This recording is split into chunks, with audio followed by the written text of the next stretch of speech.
好，你的格鲁克夹子晃动怎么办？很简单，晃动是会导致它那个漏气的啊，不要把不当一回事儿。拿出你的电工胶带，给它撕开来，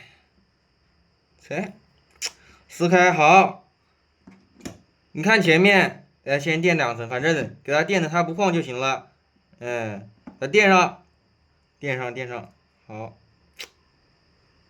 缠上，差不多。好，不晃了，一点点晃没事儿。